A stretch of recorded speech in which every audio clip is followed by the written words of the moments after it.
Our journey continues in the most romantic of places, 19th century Paris, on a brilliant summer morning.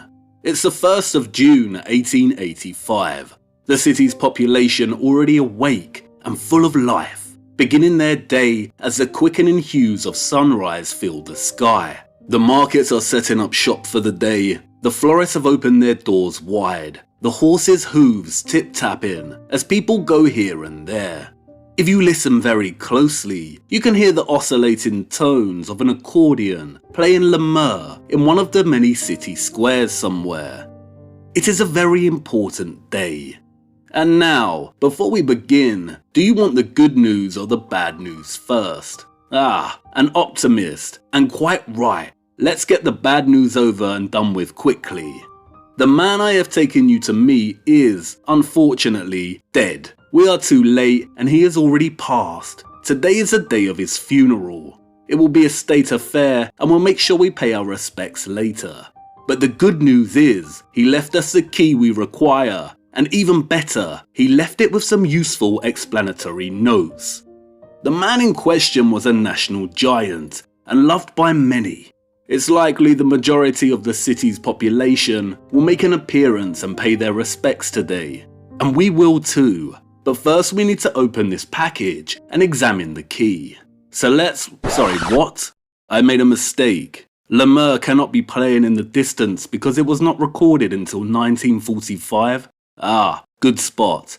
But I'm not lying. Listen closely. Can you hear it? You can, can't you? Anachronism. The representation of someone as existing or something as happening in other than chronological, proper, or historical order. An error in respect to dates. Any error which implies a misplacing of persons or events in time. Hence, anything foreign to or out of keeping with the specified time. Time is becoming strange.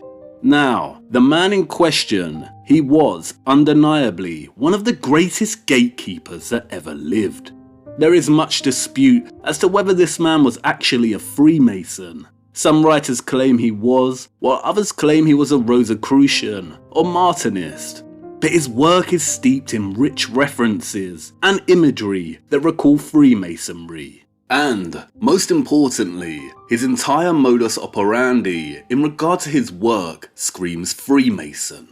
Meet Victor Hugo. Victor Hugo is still, to this day, celebrated as one of the greatest writers that ever lived. And rightly so.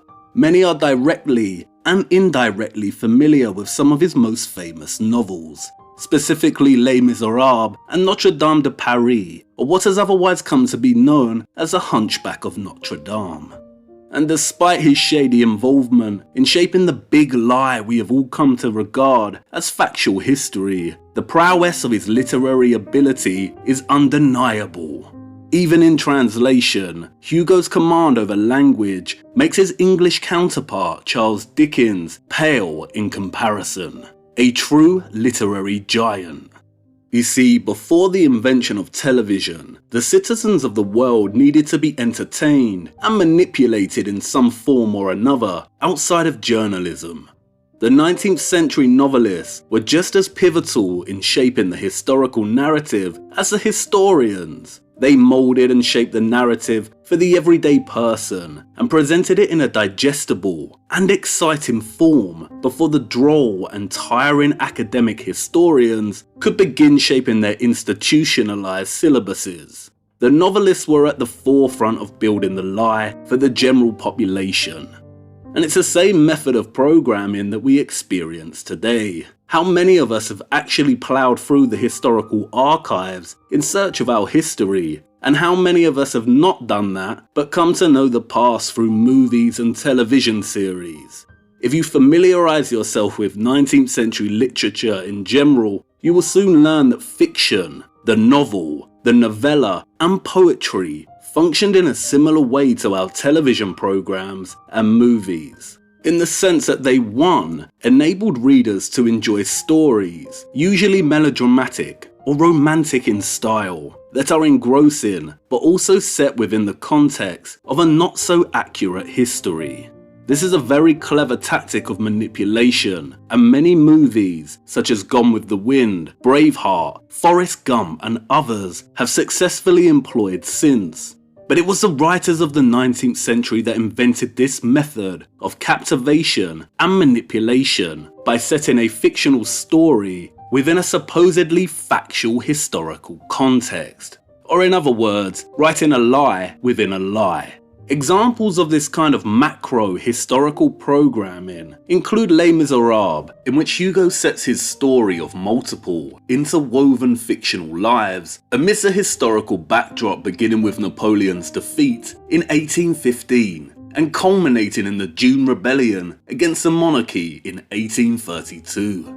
The novel is infamous for its lengthy digressions, which make up over 900 of the 2,700 pages of narrative. These digressions take the form of essays, in which Hugo muses on topics such as the Battle of Waterloo and the plethora of orphans in 19th century France.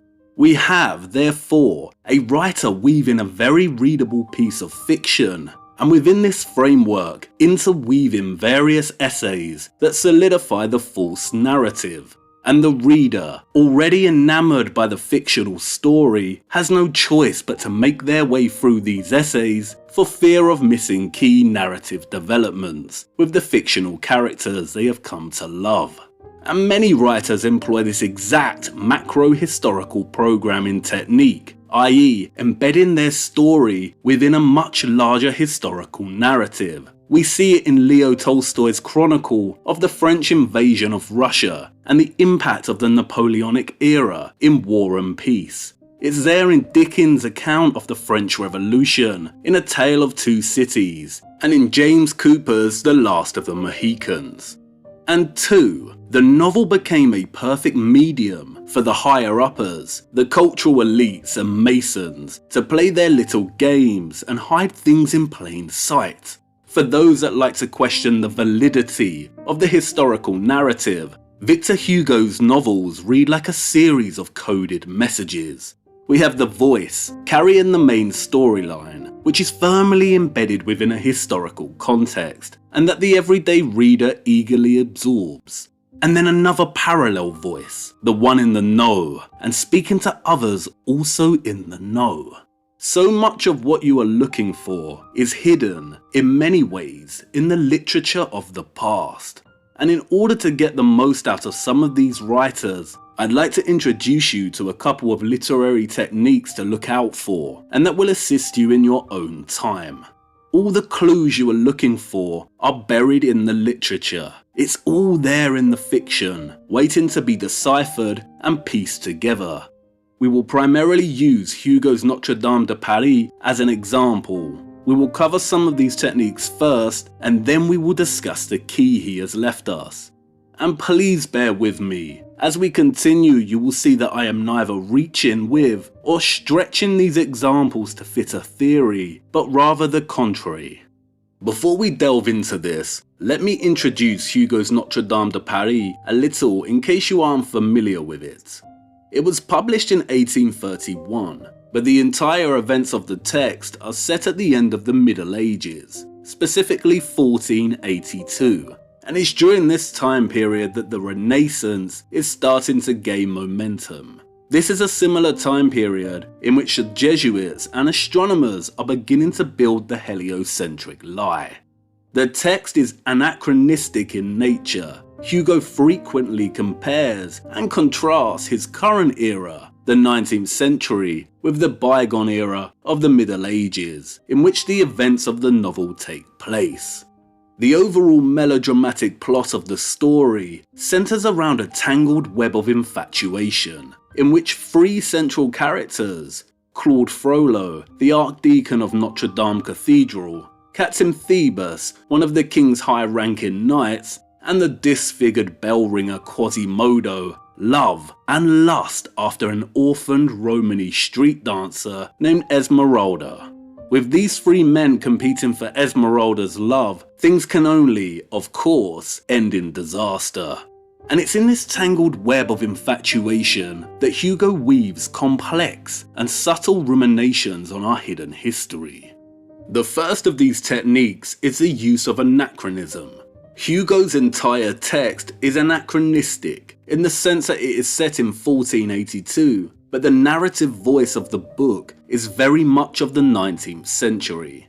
The most common type of anachronism is an object misplaced in time, and Hugo's Notre Dame de Paris contains many of them. There are many descriptions and sentences that are out of place and context. And Hugo uses anachronism not to progress the story he is trying to tell, but instead to progress the false historical narrative. For example, upon first seeing the mysterious character Esmeralda dance in one of the city's squares, the writer Gringoire exclaims, if he had had all the riches of Peru in his pocket, he would have certainly given it all to the dancer. But Gringoire did not have Peru, and anyhow, America had not yet been discovered. Gringoire's reference to Peru here is out of place in the year 1485. If we are to believe the historical narrative, then the Americas and Peru were not discovered yet. A character in this time period should not know of Peru. It would have been more realistic for him to exclaim, if he had all the riches of the King of France. But Hugo uses the riches of Peru, a seemingly useless and unrealistic image, for no other reason than to reinforce to his 19th century audience that the Americas were not discovered in 1482. Anachronism is one of the primary techniques many writers in the 19th century, especially Sir Walter Scott, employed to build and shape the historical lie to an unbeknownst audience. This is Hugo fulfilling the duty he was hired for. But there is another Hugo in this text, a more mischievous one that cannot help himself. And if we look closer at a lot of the imagery within the text, and from our own perspective, then we see just how mischievous Hugo dares to be. This next technique is something I call hiding within the figurative. When I say figurative, I mean within the descriptions, the similes, the metaphors. You remember how the Bible frequently employs the image of giant trees to describe the Nephilim. This is an example of hiding within the figurative, hiding a potential truth within descriptive language itself, the writer's own subtle form of hiding in plain sight.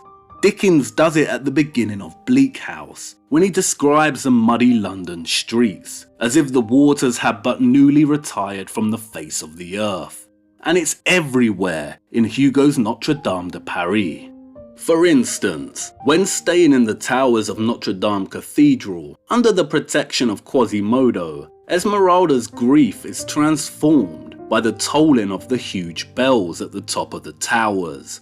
The bells above all soothed her. It was as if these huge machines poured over her some powerful magnetism. So each sunrise found her move at peace, breathing more easily, less pale, all her inner wounds healed.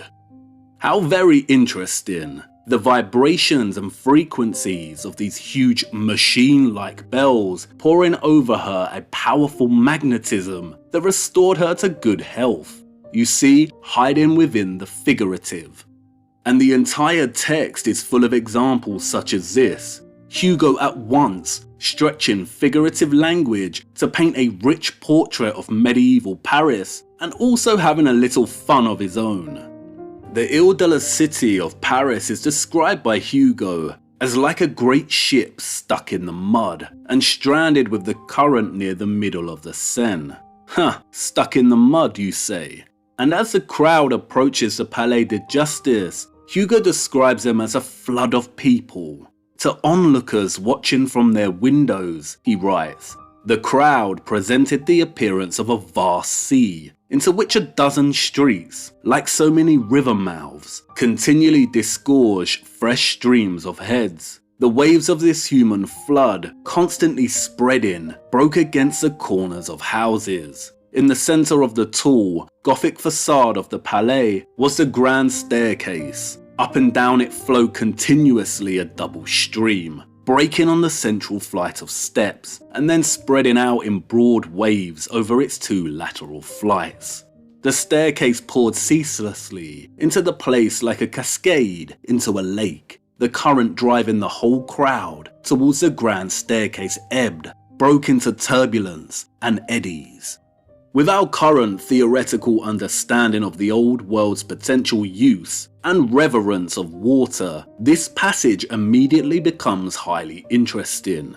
Through the use of simile, people are compared with a flood of water, and in doing so, Hugo transforms the streets and roads into flowing water systems. Staircases of old structures become cascades, water pours throughout the city panorama ceaselessly, ebbing and flowing, spreading and breaking against the architecture. Furthermore, the use of flood imagery here is reminiscent of Dickens and his opening to Bleak House, and immediately conjures up images of the biblical flood and the strange and elusive mud flood. And it really leaves the curious wondering, what did Hugo know? Is Hugo telling us that these structures were flooded, or is he telling us that most of the roads were not what they are today, but Paris used to be more akin to Venice, a vast water metropolis? Again, hiding within the figurative. Look out for it. There are many instances waiting to be found throughout 19th century literature, and some are very, very interesting. And then there is partial disclosure. Often, and throughout Notre Dame de Paris, Hugo's narrative will often stray from the drama at hand and branch into deliberations regarding the architecture. And in doing so, he often divulges information that we, the reader, should not be aware of. He won't give us the whole picture, of course he won't, but he will go so far as to confirm certain suspicions. For instance, in discussing Esmeralda's imprisonment, Hugo writes, "In the Middle Ages, once a building was completed, there was almost as much of it in the ground as outside. In cathedrals it was, as it were, another cathedral underground, low, dark, mysterious. These mighty buildings, whose method of formation did not simply have foundations, but, so to speak, roots. Thus churches, palaces, fortresses had earth up to their waists. A building's cellars were another building." Writing in the 19th century, what Hugo confirms here to his 21st century audience is what the so-called conspiracy theorists have been shouting about for a long time. That these cathedrals, palaces, castles do not end where they meet the ground, but keep going. And not just for a few meters, but that they are buried very deep into the ground, buried in earth up to their waists, as Hugo so aptly puts it. And this is partial disclosure because, while Hugo will not tell us why these structures are half buried in the ground, his explanation of them being built this way in the Middle Ages does not cut it. He does confirm that yes, indeed, they carry on down into the streets below us, and they go deep. And as the novel progresses, it becomes very evident that Hugo's descriptions of Paris and its architecture such as this are not coincidental. He knew exactly what he was doing with this text, and it becomes even more evident in the final literary technique I want to discuss before we look at the key. This technique is allegory. Allegorical metaphor, or allegory, is a device that many writers use to convey semi-hidden or complex meanings through symbolic figures, actions, imagery, or events, which together create the moral, spiritual, or political meaning the author wishes to convey. And while it sounds complex, you are most likely very familiar with allegory. For instance, in his classic children's novels, C.S. Lewis employs allegory in the form of the lion Aslan, whose death and resurrection parallels that of Jesus Christ. George Orwell's Animal Farm is a political and satirical allegory of communism during early 20th century Russia. To understand Hugo's use of allegory in Notre Dame de Paris, we need to look a little closer at the novel's central characters. The first character, and without a doubt the most infamous even to those unfamiliar with the text, is Quasimodo. Quasimodo is an orphaned outcast, banished from society due to his disfigurement, who lives in Notre Dame under the patronage of Claude Frollo, the Archdeacon. Quasimodo is described by Hugo as having a large head bristling with red hair, between his shoulders an enormous hump. He has a tetrahedral nose, a horseshoe mouth, irregular teeth. He is as broad as he is tall, and displays a perfect ugliness. As Hugo writes, he looked like a giant, broken into pieces, and then badly mended. Throughout the novel, Hugo describes Quasimodo's size as gigantic, often depicting him as a kind of cyclops. Quasimodo is our typical friendly giant. On the outside he is hideous, but on the inside is kind and warm. He is also bewildered and in love with Esmeralda, the Romany orphan who generates her living by dancing in the city's streets. Esmeralda dances and performs street magic with her pet goat, and while the Parisian locals do love to watch her perform, they also suspect her of black magic. They call her the Egyptian, the witch, the pagan. And then we have Quasimodo's master and patron, Claude Frollo, who holds the position as Archdeacon of Notre Dame. He is a tall, slender, creepy, controlled and bitter man. He is secretly in love with Esmeralda and stalks her quietly in the shadows. There is a darkness surrounding Frollo, and he is one of the narrative's key antagonists, a tragic villain. He also has a secret. As the narrator explains, the inhabitants of the city would often see a strange, intermittent red glow, appearing, disappearing, reappearing at short, regular intervals, coming from one of the high towers of Notre Dame Cathedral, late into the night. The old Parisian women would exclaim, "There's the Archdeacon at his bellows, hell's sparking up there." The locals describe Frollo as a sorcerer, but he prefers the title of alchemist. I hope you remember our reading of Falconelli's The Mystery of the Cathedrals and the Metals. And like all alchemists, Frollo is obsessed with turning lead into gold. Gold, he explains, is the sun. To make gold is to be God. The sun is born of fire. Fire is the soul of the great whole. Light, gold, the same thing. Fire in its concrete state. The difference between the visible and the palpable. The fluid and the solid. For the same substance, from steam to ice, that's all. Like Falconelli's work, we have Hugo placing the figure of an alchemist in the Middle Ages at work directly inside one of these huge, magnificent cathedrals. And not only that, but we have a portrait of an alchemist obsessed with the sun, and he describes the sun as being made from the same source that produces gold. Frollo claims that like steam is the fluid and ice its solid, the sun's fire is the fluid and gold is its solid counterpart. Interestingly, Hugo spends time in the novel lamenting the destruction of the statue of Saint Christopher, or, as I hope you remember, Ophoros, that used to reside within Notre Dame, and who came to symbolize the great connection between alchemy and the cathedrals. In stark contrast to Frollo, we finally have Captain Phoebus, a high-ranking knight for the King of France. Phoebus is of noble birth, handsome, vain, arrogant, untrustworthy, and also a womanizer. The women love him. He gets what he wants when he wants it. He is not in love with Esmeralda, but he does lust after her sexually and is determined to seduce her, to use her, and then forget her. Phoebus is the second antagonist of the story. Enamored by Phoebus's handsomeness and confidence, Esmeralda, of course, falls madly in love with him. And what is very interesting is Hugo's decision to call the captain Phoebus. In Greek mythology, Phoebus is the god of the sun. In Roman mythology, this god is called Apollo. And in a weird, twisted turn of events, Phoebus not only seduces Esmeralda, but also allows Frollo to hide in a closet and watch. But Frollo has other plans than just watching Esmeralda be seduced. In a frenzied rage of jealousy for her love of Phoebus, he bursts from the closet and attempts to stab Phoebus to death. Phoebus does not die, but survives, and the blame falls to Esmeralda, and in turn she is sentenced to death by hanging.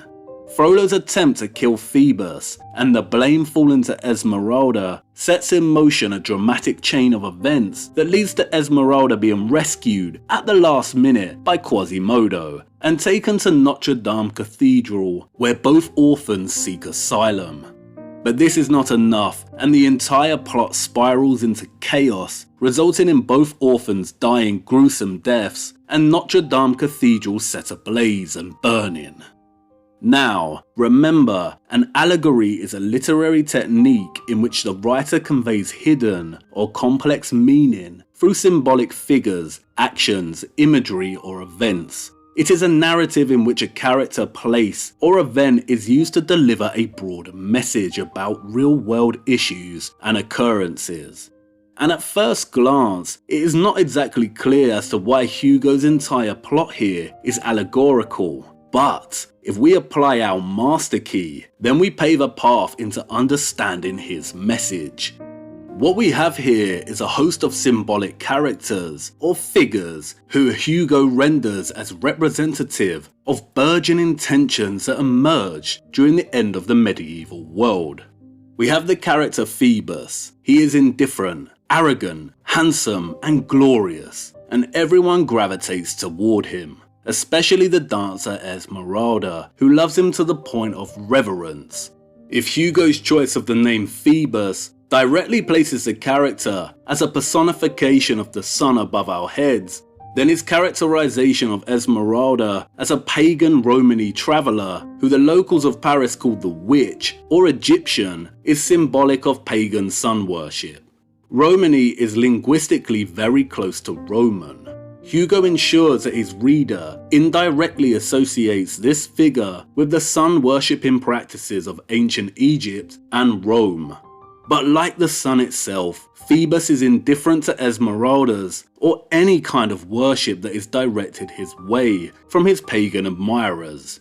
We then have another form of sun worship in the figure of Claude Frollo, who personifies the corruption of the church and its integration of sun worship through his occult practices as a cathedral alchemist. He is obsessed with discovering the secrets behind the sun's formation and its relationship to the metal gold. Frollo's love for Esmeralda and her rejection of him in favour of Phoebus represents alchemy's futile ambition of trying to create heaven on earth, of overreaching by playing God, of trying to master the sun that it can never match. It can try, but alchemy will never achieve that of the sun. And Frollo, the alchemist, consumed by envy and dwarfed by inferiority at this realization, then attempts to kill the sun. And in doing so, sets off a chain of events that leads to the downfall of many of the characters, culminating in Esmeralda being hung at the end. And who are the victims of the whole story? It's not Esmeralda. Her reluctance to acknowledge the emptiness behind her sun worship, behind her passion for the light, leads to the suffering of the real victims of the tale. And that is, first of all, Quasimodo, the red-haired giant who is ostracized from society and whose only real connection is with the cathedral where he lives and its bells. The second is the cathedral itself, which ends up ignited and ablaze with fire. On top of the highest gallery, higher than the central rose window, rose a great flame between the two bell towers with swirls of sparks, a great ragged furious flame. The worship of the light and the attempt to dominate the sun result in the downfall of the old world, symbolized here by Quasimodo and the cathedral. Interesting, isn't it, that Quasimodo is depicted as a red-haired giant. We also have the recurring motif of sun worship, and this time an attempt to kill the sun, who, of course, does not die. He is damaged and forever changed, but still returns unconquered. Damaged and changed. How interesting. Phoebus is the unconquered sun. Why do we find the sun throughout historical monuments, literature, and mythology represented as unconquered? Hugo's allegory of the end of the Middle Ages both at once places the sun as a central catalyst to that end, and reinforces the importance of key figures such as the alchemist, the pagan, the church, and giants in this time period. I hope you are starting to see just how pivotal Hugo's text is for those of us trying to navigate the muddy deception dumped over our history. And I cannot emphasize it enough, if you are trying to get anywhere with this, then Notre Dame de Paris is required reading. You will go around in circles without it, and I'm about to show you why. The key Victor Hugo left us. Can a high-ranking gatekeeper develop a conscience? Can they pause and regret the direction the world is heading, the direction that they themselves played an invaluable role in steering us toward? Perhaps. The most interesting pages of Hugo's Notre Dame de Paris are found in two of the main essays he incorporates into the fictional fabric of the text, titled Notre Dame and A Bird's Eye View of Paris. It is in these essays that Hugo ruminates, reflects, and discusses how the medieval Paris that existed before the Renaissance was in full swing differs from his contemporary 19th century Paris. And Hugo was not impressed or happy about the contrast. In fact, he was rather appalled and angry. Let me read you a few excerpts from these essays. No doubt the Church of Notre Dame de Paris is still today a sublime and majestic building. But for all the beauty it has preserved in aging, it is hard to repress a sigh, to repress indignation over the countless degradations and mutilations which time and men have simultaneously inflicted. On the face of this old queen of our cathedrals, beside each wrinkle you will find a scar. Time devours, man devours still more. Out of the various traces of destruction imprinted on the ancient church, time's share would be the least, that of men the worst, especially men of the art. From the offset, Hugo laments the mutilation of Notre Dame and draws in the sand for us a very real distinction between the weathering at the hands of time itself, the wrinkles we see on the structure, and the barbaric destruction at the hands of man, especially men of the art. Hugo walks his reader up to the top of the cathedral, asking them to pay attention to the countless acts of barbarity of every kind. What have they done, he asks, with that delightful little steeple, which used to stand at midpoint of the crossing? An architect of good taste amputated it, he replies, and thought it enough to conceal the wound with that large leaden patch that looks like a saucepan lid. And now Hugo gets into full swing and starts putting a lot in context and perspective for us. Really pay attention to what he now says. That is how the marvellous art of the Middle Ages has been treated in almost every country. Gothic architecture is today disfigured by three kinds of ravage. Wrinkles and warts on its skin are the work of time. Marks of violence, brutality, contusions, fractures, the work of revolutions and war. Mutilations, amputations, dislocation of its limbs, restorations are the Greek, Roman, and barbaric work of professors and fashions. Fashions have done more harm than revolutions. They have cut into the living flesh, attacked the bone structure of the art underneath. They have hewn, hacked, dislocated, killed the building, in its form and in its symbolism, in its logic as in its beauty. And then they remade it, brazenly, in the name of good taste.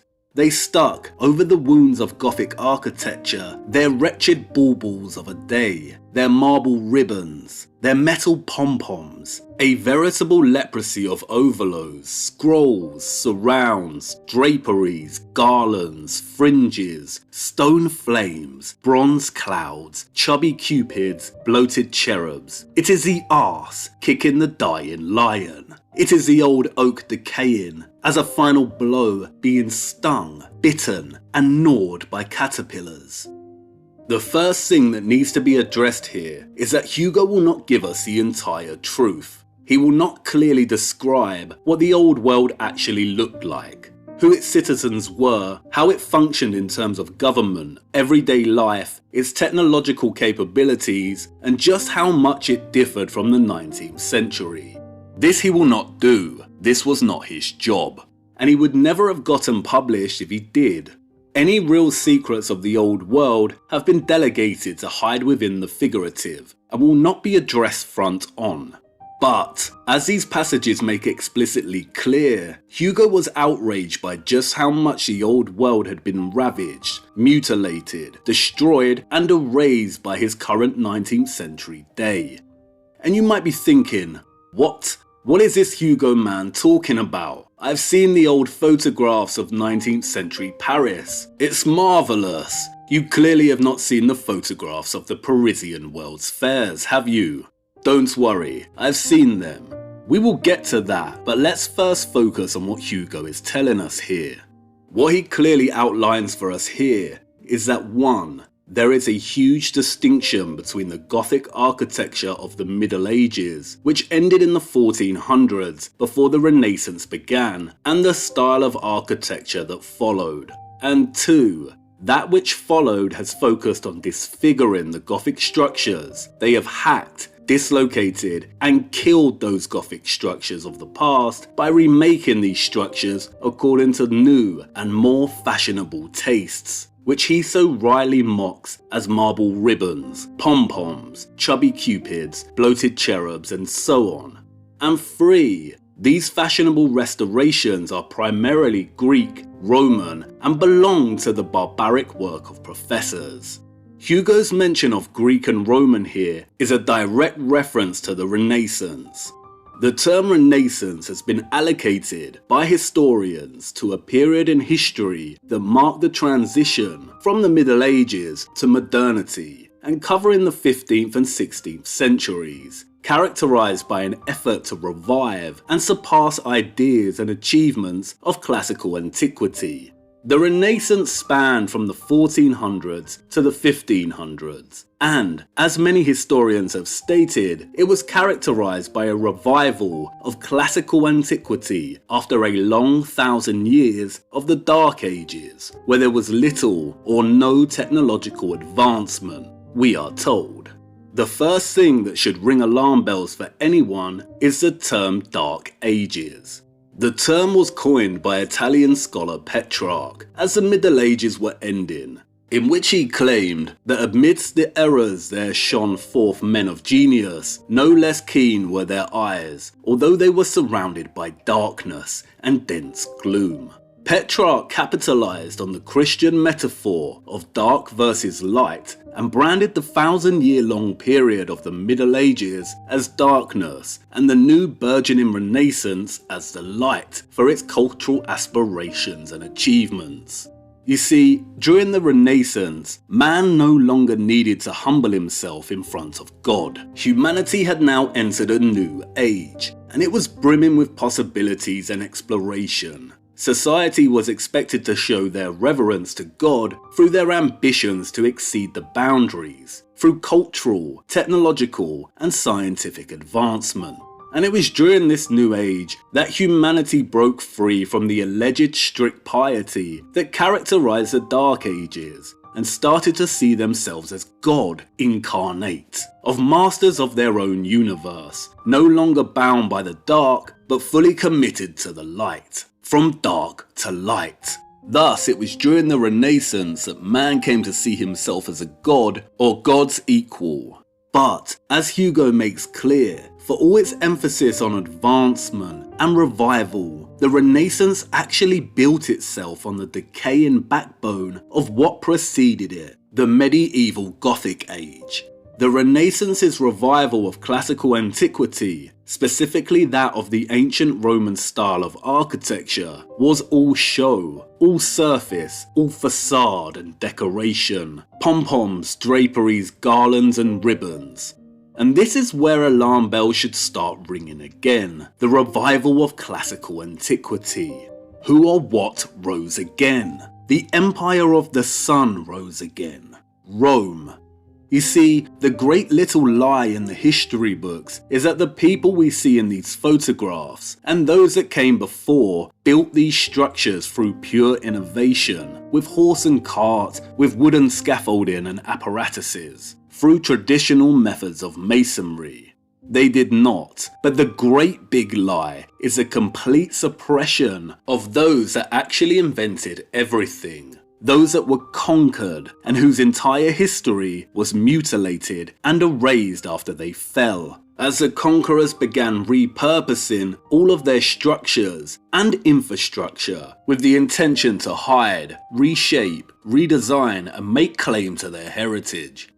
There is a very clear distinction that needs to be made regarding the impossible structures of the past, of the structures that we have discussed so far. And this distinction is that there are at least two very distinct styles, two distinct factions, two distinct old worlds. Both magnificent, both wondrous, both technologically impossible by our standards. And we cannot fully grasp this until we have walked through the first door. But, on the surface, they are easily recognizable. And while it does not fully capture the complexity of this, one of the best ways to recognize this distinction is through the arch. Gothic architecture is characterized by pointed structures. Its arch is pointed. Its enormous cathedrals rise into towers and pointed spires. Whereas the classical style of Rome and Greece favours rounded arches, rounded domes, and a vast amount of decadence, often accompanied by statues of Phoebus, Venus, Zeus, Apollo, and so on. These are not the same style. They did not belong to the same society, and they are in fact directly opposed to one another. And I know what you want to say. What? You told us that the citizens of the future belong to one unified civilization. I know I did, and again forgive me, but I needed you to firstly contemplate the impossibility of these structures, and secondly consider the alternative technological functions they could have held. Too much complexity would have confused matters, but we are after the nuance now. A unified civilization. Sounds a little like globalism, right? No, these structures right here, these are not the fruits of the same society. They are, in fact, in direct opposition to one another. The Gothic belongs to one and the classical to another. So far, I have not done justice to just how complex the matter actually is. Go on, I know you want to say it. What if this Hugo man is a liar? You even said yourself he was a gatekeeper, likely a mason or an elite deceiver. What if his little novel about a hunchback was written to throw us off the scent? I know, and you're right, he cannot be trusted. His job was to bring the fabricated history of France alive to his 19th century readers. Where he is lying with this novel, however, is in depicting the Middle Ages as a period of stern religious sanctity, of archers, knights on horseback, of the Crusades. He does not explicitly outline for his readers what the Middle Ages was actually like. But, as his works show, he was haunted by its decimation, its destruction and erasure for most of his life. Victor Hugo did not just write fiction, he was a strong activist, actively attempting to prevent the widespread, organised, and very real destruction of the old medieval world that continued to take place well into the 19th century. In addition to Notre Dame de Paris, Hugo wrote several non-fiction essays on this subject that everyone should read. One in particular, titled The War on the Demolishers, is very important.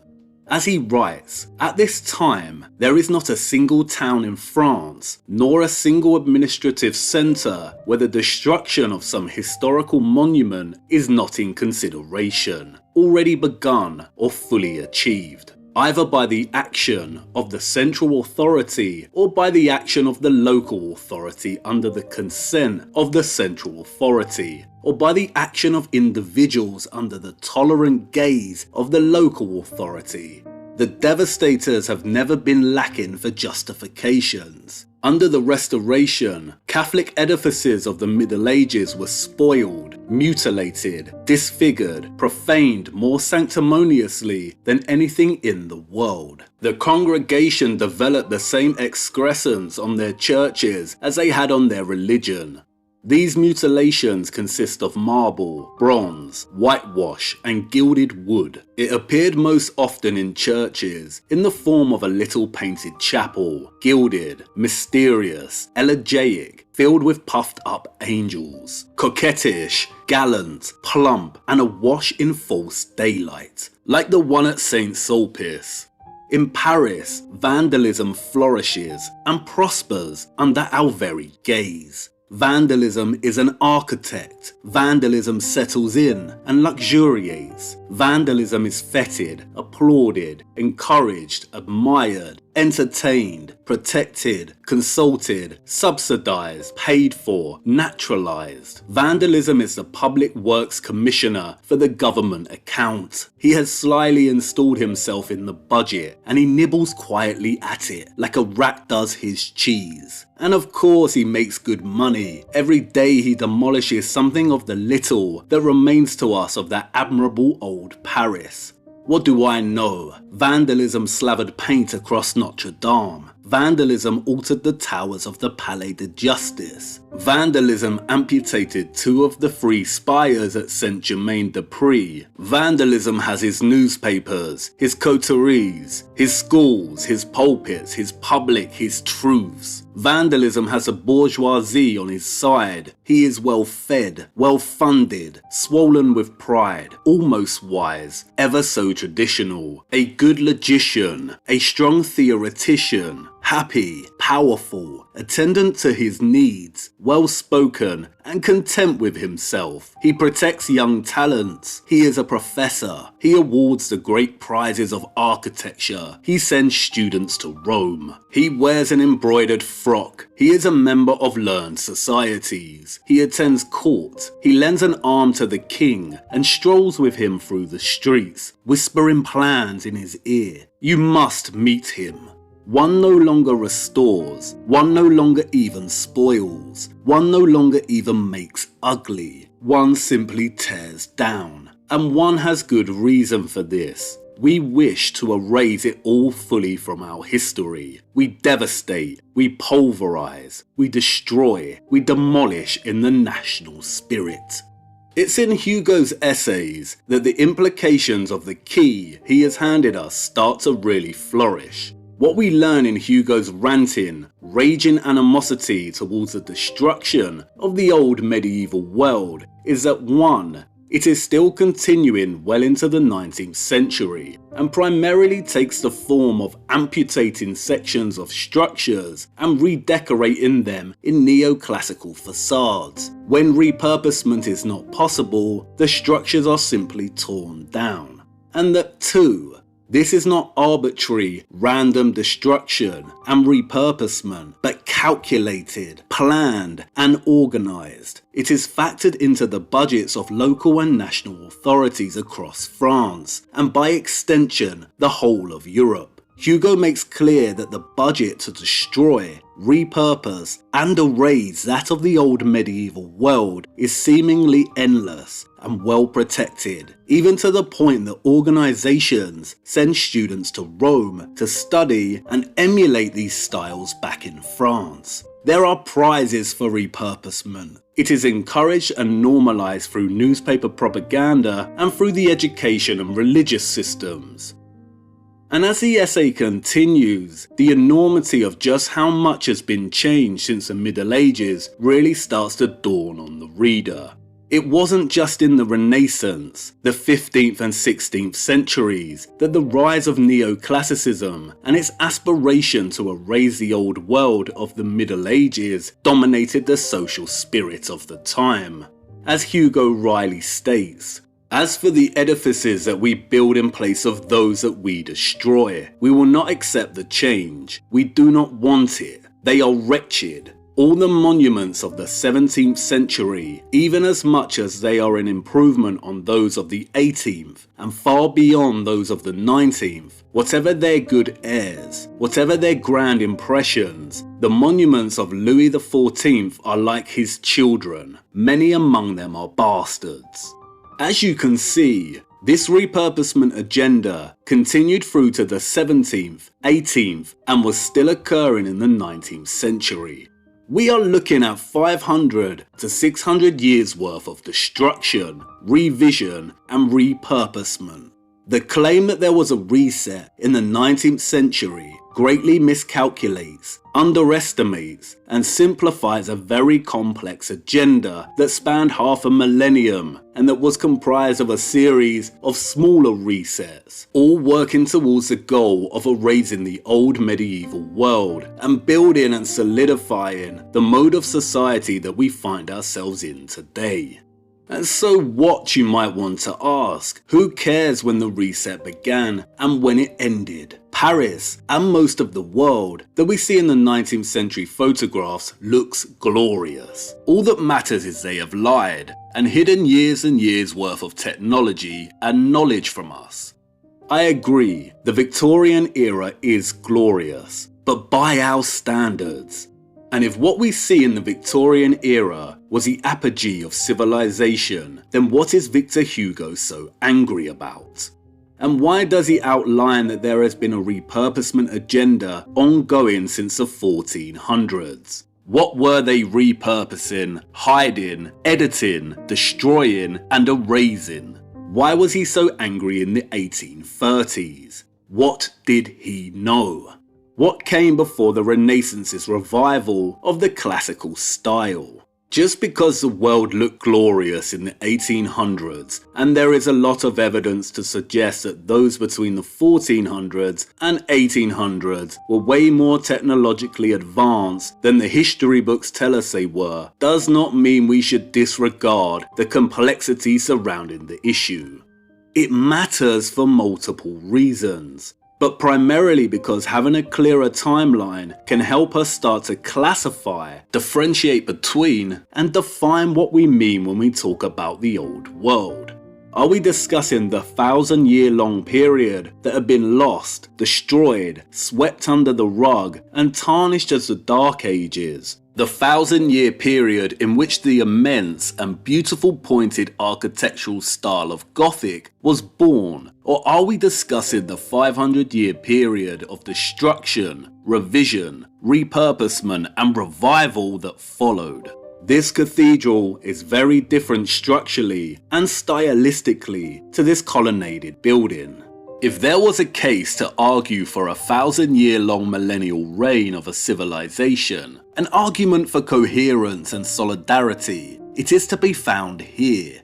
This period, however, is half a millennium's worth of rebuilding and revision. It is here we find imperial hegemony, dominance and authority over what came before, with an agenda to erase it from history. And the only way this was accomplished was through multiple population resets.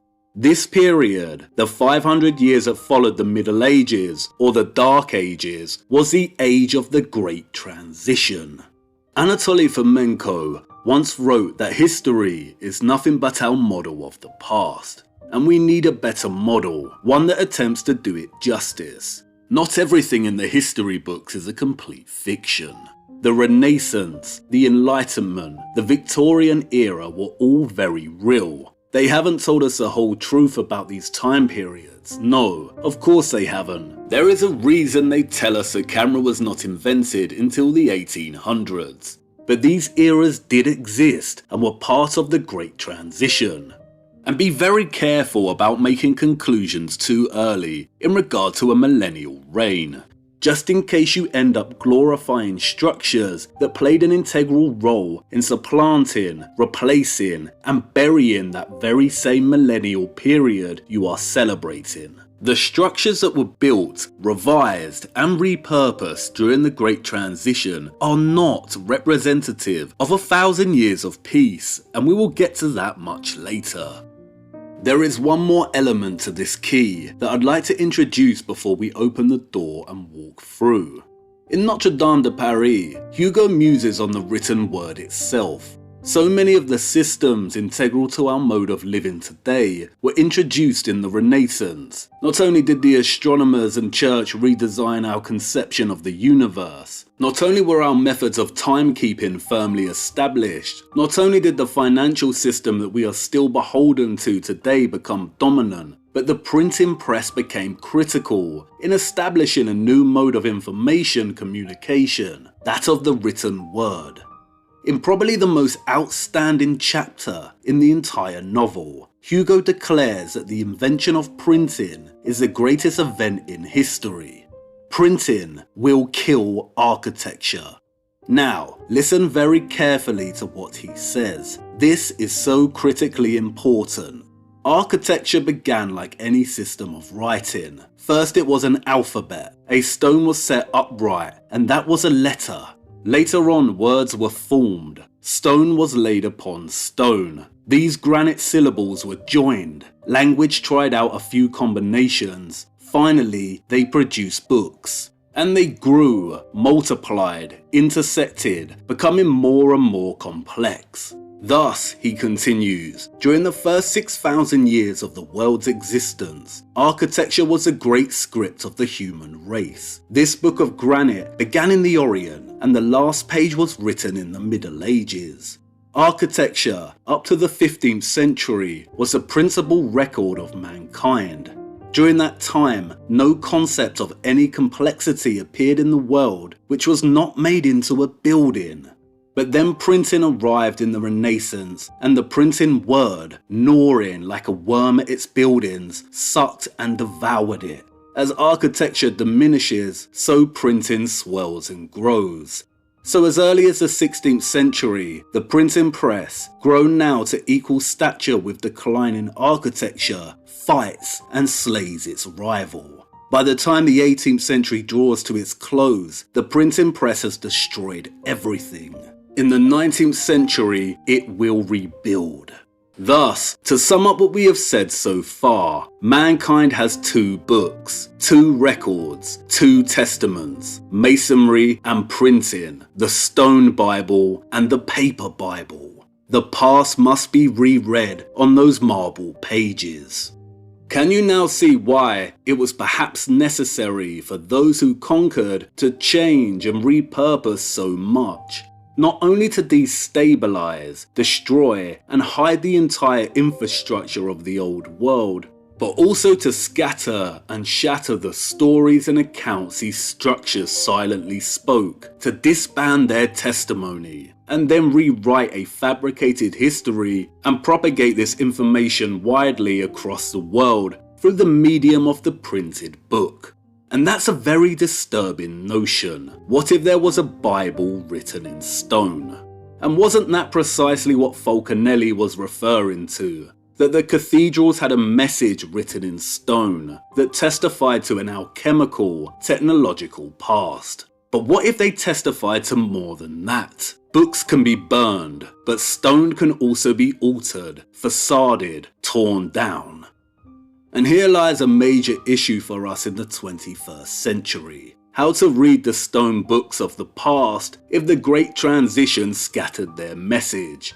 We must learn to read, but the language we must first master is that of repurposement and revision. We will continue to chase our tails unless we start to differentiate between the old medieval world and the Great Transition that followed. There is so much waiting to be discovered in making this distinction. And now Hugo has given us the key, we can walk through the door and attempt to do this.